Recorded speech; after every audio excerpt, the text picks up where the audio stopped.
Hi friends, welcome to వని వంటిల్లు. ఈరోజు మనం అటుకులు బెల్లంతో కేసరి ఎలా తయారు చేసుకోవాలో చూద్దాం. ఇది చాలా తక్కువ టైంలో రుచిగా మనం అమ్మవారి ప్రసాదంగా అయినా తయారు చేసుకోవచ్చు, మనం ప్రసాదాలుగా తయారు చేసుకోవచ్చు. కృష్ణాష్టమి రోజు కూడా ఈ ప్రసాదాన్ని దేవుడికి నైవేద్యంగా పెడతారు. మనం ఇంట్లో ఏదైనా స్వీట్ తినాలనిపించినప్పుడు అప్పటికప్పుడు ఈజీగా కూడా దీన్ని రెడీ చేసుకోవచ్చు. 1 కప్పు అటుకులను తీసుకోండి.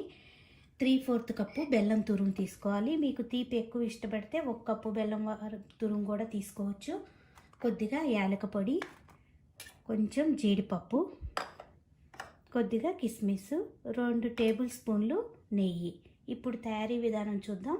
ఇలా ఒక మిక్సీ జార్ తీసుకోండి. దీనిలో అటుకులను వేసి రవ్వలాగా గ్రైండ్ చేసుకోవాలి. చూడండి, ఇలా రవ్వలాగా గ్రైండ్ చేసుకున్నాం కదా. ఇప్పుడు దీన్ని పక్కన పెట్టుకొని స్టవ్ ఆన్ చేసుకుని ఒక బాండీ పెట్టుకోండి. దానిలో 1 స్పూను నెయ్యి వేసుకోండి.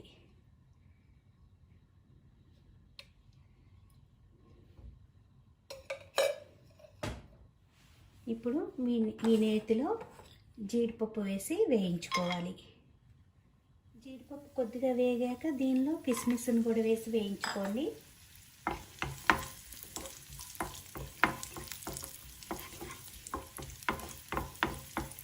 కిస్మిస్ ఇలా ఉబ్బితే మనకు వేగిపోయినట్టు. ఇప్పుడు స్టవ్ ఆఫ్ చేసుకుని వీటిని ఒక గిన్నెలో తీసుకుని పక్కన పెట్టుకోండి.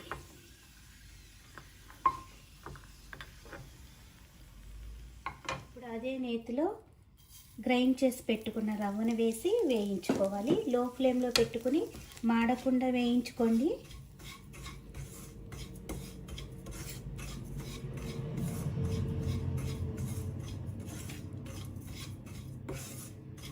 ఇప్పుడు రవ్వ కూడా మనకు వేగిపోయింది, అటుకుల రవ్వ. ఈ రవ్వను కూడా తీసుకుని గిన్నెలో పక్కన పెట్టుకోండి. ఇప్పుడు అదే ప్యాన్లో కప్పు అటుకులకి 2 కప్పులు వాటర్ని వేసి బాగా కాగనివ్వాలి. వాటర్ కాగుతున్నప్పుడు దీనిలో 1 స్పూను నెయ్యి వేసుకోండి.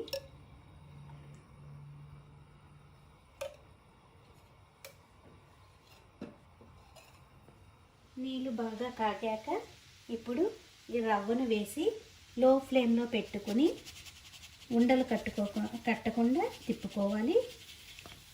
మనం వేయించుకున్నాం కాబట్టి రవ్వ అనేది ఉండలు కట్టదు.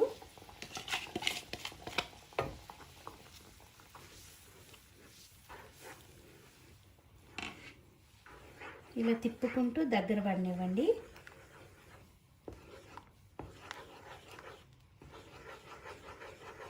పడ్డాక ఇప్పుడు దీనిలో బెల్లం తురుము వేసుకోవాలి.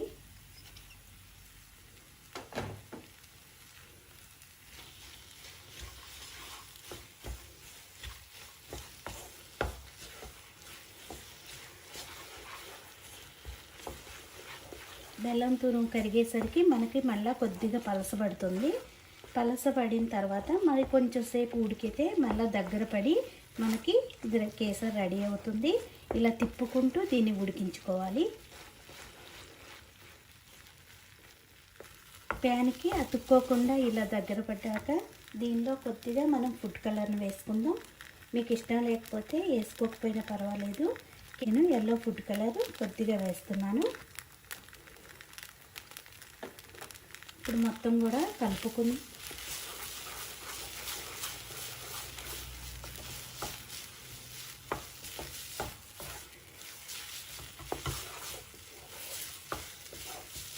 ఇలా మొత్తం కలుపుకున్నాక దీనిలో యాలక పొడి వేసుకుందాం. 1/2 టీ స్పూన్ యాలక పొడి వేసుకోండి. దీనిలో పైన 1 స్పూన్ నెయ్యి వేసుకుని కలుపుకుందాం. ఈ కేసరికి ఎంత నెయ్యి అనేది ఎక్కువగా ఉంటే అంత బాగుంటుంది.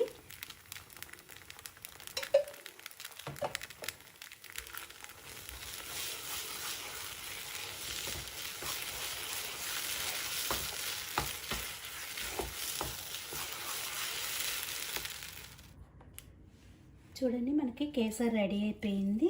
ఇప్పుడు స్టవ్ ఆఫ్ చేసుకుని వేయించుకున్న జీడిపప్పు, కిస్మిస్ కూడా వేసి కలుపుకోవాలి. ఎంతో ఈజీగా మనం దీన్ని రెడీ చేసుకోవచ్చు. మీకు స్వీట్ తినాలనిపించినప్పుడైనా చేసుకోవచ్చు. దేవుడి ప్రసాదాలుగా కూడా దీన్ని తయారు చేసుకోవచ్చు. తినడానికి చాలా టేస్టీగా అనిపిస్తుంది, ఈజీగా కూడా అయిపోతుంది. మీరు కూడా తప్పకుండా ఒకసారి ట్రై చేసి చూడండి. మీకు నచ్చినట్టయితే లైక్ చేయండి, షేర్ చేయండి, కామెంట్ చేయండి. మరిన్ని వీడియోల కోసం వని వంటల్ని సబ్స్క్రైబ్ చేసుకోండి. Thank you for watching.